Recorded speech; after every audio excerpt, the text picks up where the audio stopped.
Hello guys, வணக்கம். This is Anbuseelan. இன்னைக்கு நம்ம என்ன பார்க்க போகிறோம் அப்படின்னா, ரொம்ப முக்கியமான விஷயம்தான்.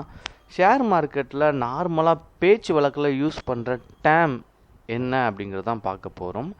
நீங்கள் பிகினராக இருந்தீங்கன்னா இந்த வீடியோ ஸ்கிப் பண்ணாமல் பாருங்கள். ஏன்னா இது ரொம்ப யூஸ்ஃபுல்லான வீடியோ. நிறைய பேர் ஷேர் மார்க்கெட்டில் வந்து பேசும்போது நிறைய விஷயங்கள் வந்து நமக்கு தெரியாது. இந்த டேர்ம்ஸ் எல்லாம் பயன்படுத்துவாங்க. ஆஸ்க் ப்ரைஸ் அப்படின்னு சொல்லுவாங்க. அதெல்லாம் நமக்கு தெரியாது.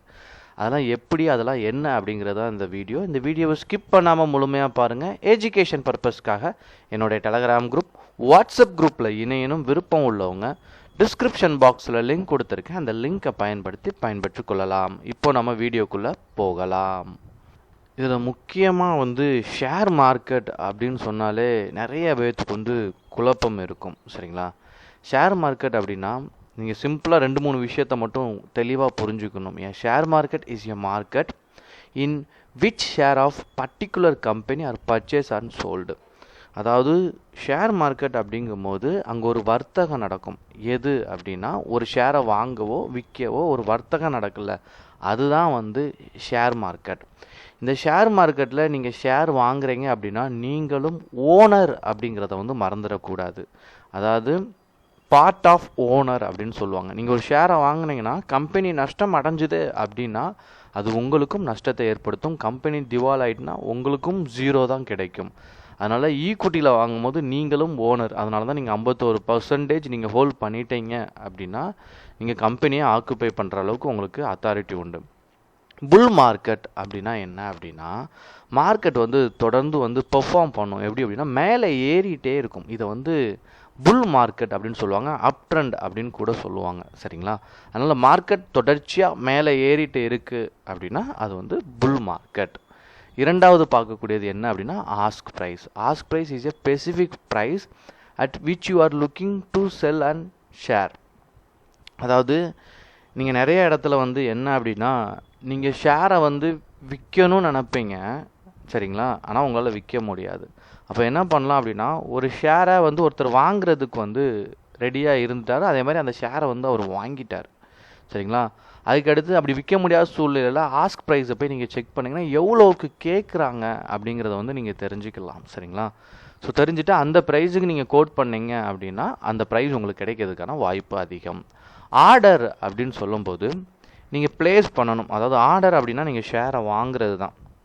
நீங்கள் ஸ்பெசிஃபிக்காக எனக்கு வந்து ஒரு 200 ஷேர் வேணும் அப்படின்னு நீங்கள் சொல்கிறீங்க அப்படின்னா, அந்த ஷேரோட வேல்யூ 50 ரூபாவில் இருக்குது அப்படின்னா நீங்கள் என்ன பண்ணலாம், 200 குவான்டிட்டி ஆர்டர் போடுறது. ஆர்டர் சொல்லும் போது நீங்கள் வாங்குறது அப்படிங்கிறது இங்கே அர்த்தமாகும். சரிங்களா?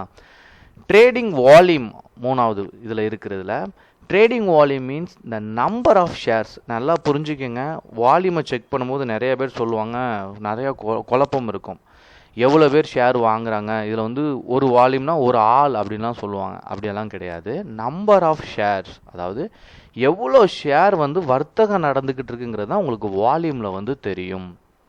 Intraday trading. இன்ட்ராடே ட்ரேடிங் அப்படின்னா, intraday trading means buying and selling your desired stock on the same day so that before trading hours get over.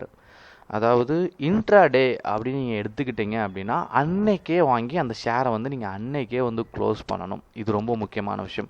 உங்களுடைய ப்ராஃபிட்டோ லாஸோ அது அன்னைக்கே தெரிஞ்சிடும். இன்னொன்று, நீங்கள் க்ளோஸ் பண்ணலை, நான் வந்து இன்ட்ராடே தான் எடுத்திருக்கேன், நான் வந்து க்ளோஸ் பண்ணலை அப்படின்னா நீங்கள் வச்சுருக்க புரோக்கர் வந்து ஒரு டைம் இருக்குது. மார்க்கெட் வந்து 3:30க்கு முடியும். ஆனால் அதுக்கு முன்னாடியே உங்கள் புரோக்கர் என்ன பண்ணுவார், நீங்கள் இன்ட்ராடே எடுத்திருந்தீங்க அப்படின்னா அவர் வந்து என்ன பண்ணுவார், உங்கள் ஷேரை வந்து விற்றுருவார். போர்ட்ஃபோலியோ அப்படின்னா நிறையா பேட்டர்ன்ஸ் இருக்குது. சரிங்களா? நீங்கள் புதுசாக ஷேர் வாங்கி வைக்கிறதும் ஒரு போர்ட்ஃபோலியோ அலோகேஷன் சொல்லுவாங்க. நம்பர் ஆஃப் ஷேர் வாங்குறதும். இன்னொன்று, தொடர்ச்சி நீங்கள் பண்ணிகிட்ருக்குன்னு சொல்லுவாங்க. போர்ட்ஃபோலியோ அப்படின்னா நிறையா பிரிச்சுக்கலாம். நான் வந்து 100 ரூபா வச்சுருக்கேன், அதில் 40 ரூபா வந்து நான் என்ன பண்ணுவேன், ஒரு பப்ளிக் செக்டரில் இன்வெஸ்ட் பண்ணுவேன். ஒரு 30 ரூபா வந்து நான் என்ன பண்ணுவேன், ஒரு ப்ரைவேட் செக்டரில் இன்வெஸ்ட் பண்ணுவேன். இப்படி ஒரு போர்ட்ஃபோலியோ வந்து க்ரியேட் பண்ணுறீங்களா, இதுதான் வந்து போர்ட்ஃபோலியோ அப்படின்னு அர்த்தம். லிக்யூடிட்டி அப்படின்னா இது நல்லா புரிஞ்சுக்கோங்க. நிறையா பேருக்கு வந்து நிறையா டவுட் இதில் வரும். அதாவது முடவாத்து டக் அப்படின்னு சொல்லுவாங்க. நீங்கள் வந்து ஒரு மார்க்கெட் வந்து மேலே ஏறும்னு நினச்சிருப்பீங்க, அதே மாதிரியே அந்த மார்க்கெட் வந்து மேலே ஏறி இருக்கும். ஆனால் நீங்கள் விற்கணும்னு நினைக்கும் போது வாங்குறதுக்கு வந்து ஆள் இருக்காது.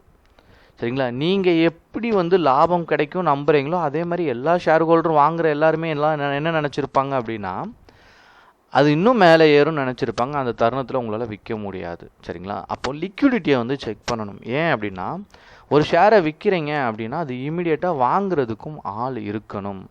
அப்படிப்பட்ட வர்த்தகத்தில் அது வந்து அப்படி நீங்கள் லிக்விடிட்டி செக் பண்ணும்போது பார்த்தீங்க அப்படின்னா மார்க்கெட்டில் நல்ல வால்யூம் இருக்கும். எல்லாருமே வந்து நம்ம மார்க்கெட் நல்லா ஜிக்ஸாக்காக போகும். அப் அண்ட் டவுன் போகும்போதும் ஒரு நார்மலாக 100 ஸ்டாக் 100 ரூபாயிலேருந்து 102 ரூபா போகுதுன்னா நல்ல லிக்விடிட்டி இருக்குன்னா 100 ரூபாயிலேருந்து 105 ரூபா போகும். அகே நல்லா கீழே இறங்கும், மேலே இறங்கும். அந்த மாதிரி லிக்விடிட்டி இருக்க ஸ்டாக்கில் ட்ரேட் பண்ணுறதும் ரொம்ப முக்கியமான விஷயம். கடைசியாக பார்க்க போகிறது ஐபிஓ. ஐபிஓ அப்படின்னா இனிஷியல் பப்ளிக் ஆஃபரிங். ஒரு கம்பெனி புதுசாக மார்க்கெட்டுக்குள்ளே வராங்க அப்படின்னா ஐபிஓ இனிஷியேட் பண்ணுவாங்க. இன்னொன்று ஐபிஓவில் என்னோட கருத்து என்ன அப்படின்னா, வாங்குங்க, ஆனால் இமிடியேட்டாக வந்து என்ன பண்ணுங்க அப்படின்னா வித்துடுறது வந்து நல்லது. ஏன் அப்படின்னா, ஒரு கம்பெனி அதனுடைய ஐபிஓ இனிஷியேட் பண்ணி அதில் அமௌண்ட்டு நீங்கள் நல்லா எல்லோரும் இன்வெஸ்ட் பண்ணும்போது அந்த கம்பெனி அடுத்த ஒரு 3 மாதத்துலேருந்து ஒரு 6 மாதத்துலேயோ அதை எடுத்து என்ன பண்ணும் அப்படின்னா அந்த பிஸ்னஸை வந்து எக்ஸ்பேண்ட் பண்ணும். அக்கௌண்ட்லேருந்து பைசா எடுக்கிறாங்க அப்படின்னா ஸ்டாக்கோட வேல்யூ குறையிறதுக்கான பாசிபிலிட்டிஸ் அதிகமாக இருக்குது. சரிங்களா? இன்னொன்று நல்ல கம்பெனியில் இன்வெஸ்ட் பண்ணணும். அதை தேர்ந்தெடுத்தீங்க அப்படின்னா லாங் டேர்மாக ஹோல்ட் பண்ணலாம். எப்போதுமே ஒரு கம்பெனி மினிமம் சக்ஸஸ் ஆகணும் அப்படின்னா 5 வருஷம் இருக்கணும். எப்போதுமே என்னுடைய பாயிண்ட் ஆஃப் வியூ, நீங்கள் ஒரு கம்பெனியில் இன்வெஸ்ட் பண்ணுறீங்க அப்படின்னா அது ஒரு ஃபீல்டில் 10 வருஷமாச்சு இருக்கணும். அதில் இன்வெஸ்ட் பண்ணுறது வந்து ஒரு நல்ல தேர்வாக இருக்கும். ஓகேங்களா? Okay guys, thank you so much for வாட்சிங் this video. Tata, bye, see you.